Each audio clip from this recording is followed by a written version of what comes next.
Hello students, international trade और finance में आज हम पढ़ेंगे types of terms of trade के बाकी के बचे हुए पार्ट। व्यापार की शर्तों के प्रकार के आगे के पार्ट, जिसमें आज हम डिस्कस सबसे पहले करेंगे इनकम टर्म्स ऑफ ट्रेड, यानी कि आय व्यापार की शर्तें। इनकम टर्म्स ऑफ ट्रेड का प्रतिपादन प्रोफेसर डॉरेंस ने किया था। इनकम टर्म्स ऑफ ट्रेड के मीनिंग को हम सबसे पहले समझेंगे। Income terms of trade also known as a country's capacity to import. जो आय व्यापार की शर्त है वह देश की आयात करने की क्षमता के नाम से भी जानी जाती है कि भाई एक देश की आयात करने की क्षमता कितनी है। और आयात का मतलब होता है एक देश के द्वारा दूसरे देश से वस्तु या सेवा खरीदना, और ख़रीदने की क्षमता किस पे निर्भर करेगी? आय पे। अगर आज हमारी भी कैपेसिटी पूछे कि आप कितना खरीद सकते हो या आपकी परचेजिंग पावर क्या है, तो it will depend on your income, इसीलिए इसका नाम इनकम टर्म्स ऑफ ट्रेड है। और इसको समझते हैं। The importing capacity of any country depends upon the volume and price of goods to be exported and also on the price of goods to be imported. अब किसी भी देश की आयात करने की क्षमता किन बातों पर निर्भर करेगी कि जो वह वस्तुओं का निर्यात कर रहा है उसका मूल्य कितना है, उसकी मात्रा क्या है, और जो वो वस्तु या सेवा आयात कर रहा है उसकी कीमत क्या है। ठीक है। अगर आज हम मांग करते हैं तो मांग करेंगे तो उस वस्तु का मूल्य प्रभावित करेगा डेफिनेटली। कितनी करनी है हमें मांग, तो मात्रा। और अगर हम कोई चीज़ खरीद रहे हैं, मतलब बेच रहे हैं, तो उस वस्तु का मूल्य और मात्रा हम कितना बेच रहे हैं जिससे हमारी इनकम बढ़ रही है, ये चीज़ें इफ़ेक्ट करती है। तो ऐसे ही अंतर्राष्ट्रीय स्तर पर जब हम निर्यात करेंगे तो उस हमारे निर्यातों का मूल्य कितना है। अगर मूल्य ज़्यादा होगा तो हमारी आय ज़्यादा होगी, तो हमारी इंपोर्ट कैपेसिटी भी बढ़ जाएगी, है ना। और मात्रा, अगर इंपोर्ट करने की मात्रा ज़्यादा है, इसका मतलब हम ज़्यादा मात्रा में इंपोर्ट करेंगे तभी भी हमारी इंपोर्ट कैपेसिटी बढ़ जाएगी। और जो हम इंपोर्ट कर रहे हैं अगर उसकी प्राइस कम है, यानी कि हमें कम मूल्य देना पड़ रहा है, तभी भी हमारी कैपेसिटी इंपोर्ट करने की बढ़ेगी, क्योंकि मूल्य कम होने पर हम ज़्यादा वस्तुएं आयात कर सकते हैं।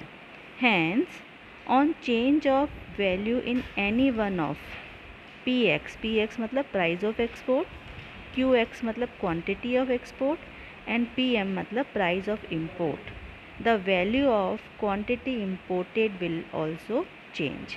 कि किसी भी देश की आयात करने की क्षमता किस पर निर्भर करेगी? निर्यातों के मूल्य पर, निर्यातों की मात्रा पर, और आयातित वस्तुओं के मूल्य पर।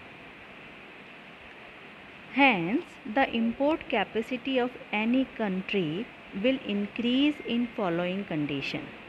यानी कि एक देश की आयात करने की क्षमता निम्नलिखित दशाओं में बढ़ेगी। If other things remains unchanged, लेकिन बाकी की चीज़ों में कोई भी परिवर्तन नहीं होना चाहिए। यानी कि जो भी देश की नीतियां हैं, इकोनॉमिक कंडीशन है, price of goods and commodities है, उन सब चीज़ों में कोई भी परिवर्तन नहीं होगा। तो नीचे लिखी चीज़ें होने पर एक देश की आयात करने की क्षमता बढ़ेगी। वो क्या है? Number 1, when there is increase in export price. अगर एक्सपोर्ट प्राइस बढ़ेगी, एक्सपोर्ट जैसे कि मान लो भारत एक्सपोर्ट कर रहा है और भारत के एक्सपोर्ट के मूल्य बढ़ गए, तो भारत के लिए फ़ायदा होगा। ज़्यादा प्राइस यानी कि ज़्यादा कीमत हमें मिलेगी, तो हमारी आयात करने की क्षमता बढ़ जाएगी, क्योंकि हमारे पास ज़्यादा विदेशी मुद्रा आ रही है। ठीक है। सेकंड है when there is decrease in import price. अगर आयातित वस्तुओं और सेवाओं के मूल्य गिर जाते हैं, तो हम भारत आयात कर रहा है, ठीक है ना, और वो उनके मूल्य गिरने पर भारत को अब वो सस्ती मिल रही है। जैसे कि मान लो पहले हम 1 करोड़ रुपए का आयात कर रहे थे, अब वो सस्ती होने पे 75 करोड़ में हमें मिल रही है, तो हमारे आयात करने की क्षमता 25 करोड़ बढ़ गई, मतलब हम ज़्यादा आयात कर सकते हैं, क्योंकि पहले वाली वस्तुएं तो हम 75 करोड़ में ही कर पा रहे हैं, तो 25 करोड़ हमारे एक्स्ट्रा बच गए, तो हमारे आयात करने की क्षमता बढ़ गई। एंड नेक्स्ट है when there is increase in volume of export, अगर एक्सपोर्ट की मात्रा हमारी बढ़ जाती है तभी भी भारत के लिए फ़ायदेमंद है। मात्रा बढ़ने से क्या होगा, विदेशी मुद्रा का ज़्यादा अर्जन होगा, और विदेशी मुद्रा का ज़्यादा अर्जन होने से हमारी आयात करने की क्षमता बढ़ जाती है। अब इनकम टर्म्स ऑफ ट्रेड को हम फॉर्मूला में कैसे लिख सकते हैं, तो in term of formula it is written as follows, I is equal to P X upon P M multiply by quantity of import, और I is equal to N multiply by quantity of import. यहाँ पे I का मतलब है income terms of trade, P का मतलब है price, Q का मतलब है क्वांटिटी या वॉल्यूम, X का मतलब एक्सपोर्ट, M का मतलब इंपोर्ट, और कैपिटल N का मतलब है net barter terms of trade. अगर फॉर्मूला अपन लिखते हैं तो PX मतलब क्या हो जाएगा, price of export upon price of import. अब हमने जब पहले net barter terms of trade पढ़ा तो उसका फॉर्मूला भी यही था, PX अपॉन PM, तो हम उसकी जगह N भी लिख सकते हैं, और उसको हम मल्टीप्लाई कर देते हैं QM यानी कि क्वांटिटी ऑफ इंपोर्ट से, तो हमें मिलेगा इनकम टर्म्स ऑफ ट्रेड। ठीक है, तो ये हमारा income terms of trade complete हो गया है। Now next is single factorial terms of trade, एक घटकीय व्यापार शर्त, जिसका प्रतिपादन प्रोफेसर जैकब वाइनर ने किया था। अब इसका मीनिंग हम समझेंगे। This term of trade expresses the proportion of export price index number and import price index number in which production of export is adjusted according to the changes taking place in the productivity of the factor of the country।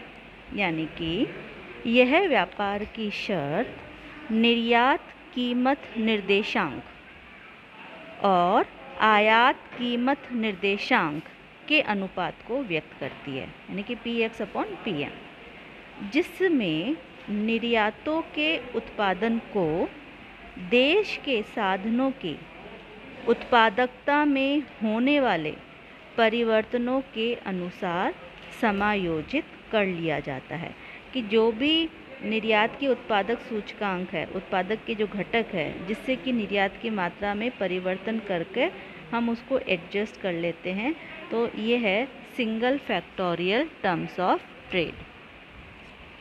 In terms of formula it can be expressed as, अगर इसको formula के रूप में लिखना है तो capital S is equal to PX upon PM multiply by ZX। अब यहाँ पे कैपिटल S क्या है, एक घटकीय व्यापार की शर्तें, PX मतलब प्राइस ऑफ एक्सपोर्ट, PM मतलब प्राइस ऑफ इंपोर्ट, और ZX मतलब निर्यातों के उत्पादकता का सूचकांक। अब PX अपॉन PM की जगह अपन N भी लिख सकते हैं। N का मतलब क्या होता है, net barter terms of trade, और उसका फॉर्मूला है PX अपॉन PM, तो N मल्टीप्लाई बाय ZX, तो भी एक की बात हो जाएगी, तो ये इसका फॉर्मूला हो गया। अब इसको एक एग्जाम्पल से अपन समझते हैं। Suppose the production of export goods of any country increase by 8% due to improved technique और सम अदर रीज़न। यानी कि जो निर्यात है वह 8% से बढ़ जाते हैं। क्यों बढ़ जाते हैं, क्योंकि देश में उत्पादकता की जो तकनीक है वह सुधर जाती है, ठीक है ना, या कोई और कारण से भी।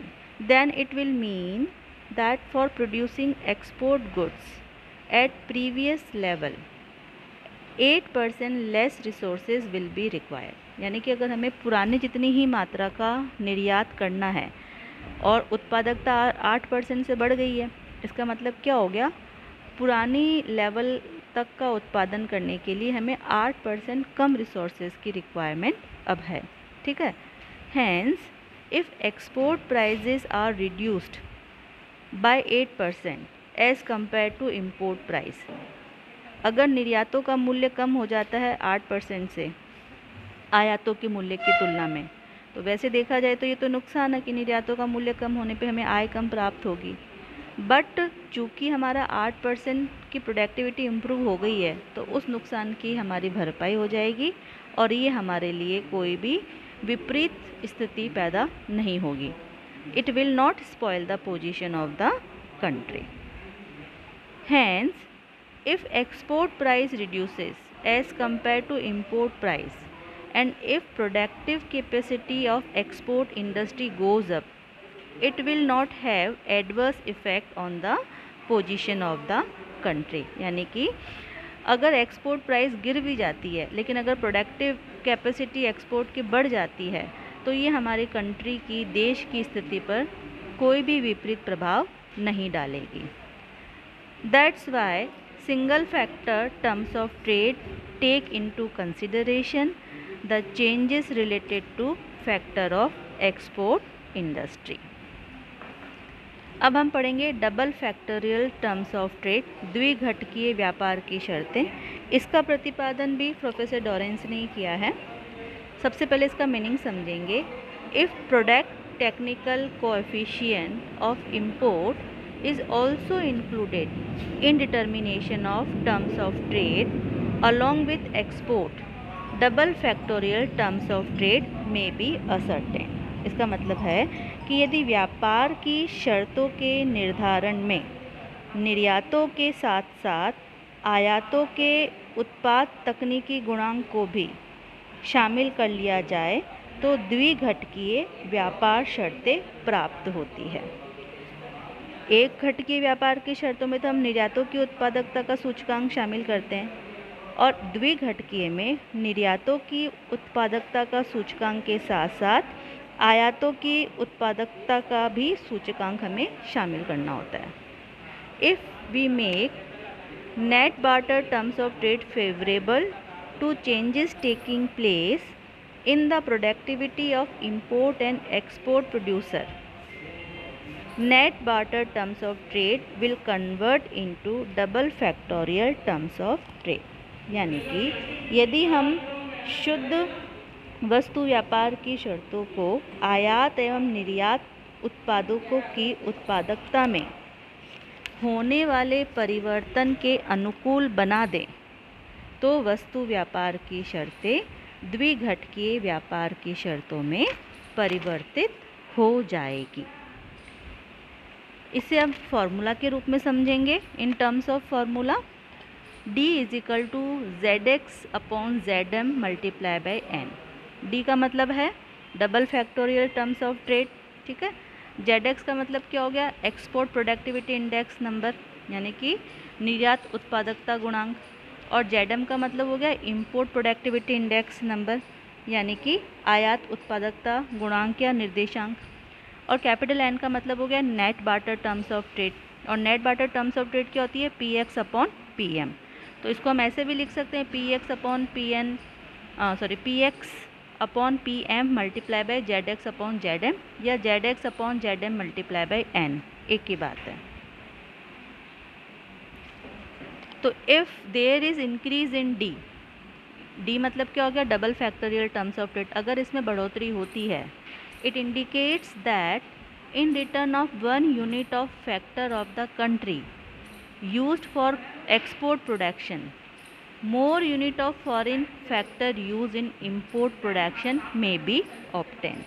यानी कि D में वृद्धि किस बात का संकेत होती है कि निर्यात उत्पादन में प्रयुक्त देश के साधनों की एक इकाई के बदले आयात उत्पादन में प्रयुक्त विदेशी साधनों की अधिक इकाइयाँ प्राप्त की जा सकती है। यानी कि निर्यात तो हम कम मात्रा का कर रहे हैं और आयात ज़्यादा, तो D में वृद्धि फेवरेबल टर्म्स ऑफ ट्रेड, और इसके विपरीत अगर D में कमी हो जाएगी तो vice versa unfavourable terms of trade. तो टर्म्स ऑफ ट्रेड में आज हमने डिस्कस किया income terms of trade, single factorials terms of trade and double factors terms of trade. तो टोटल हमने आज 3 टर्म्स ऑफ ट्रेड डिस्कस करी है। और types of terms of trade का आज हमारा टॉपिक कंप्लीट हो गया है। Thank you.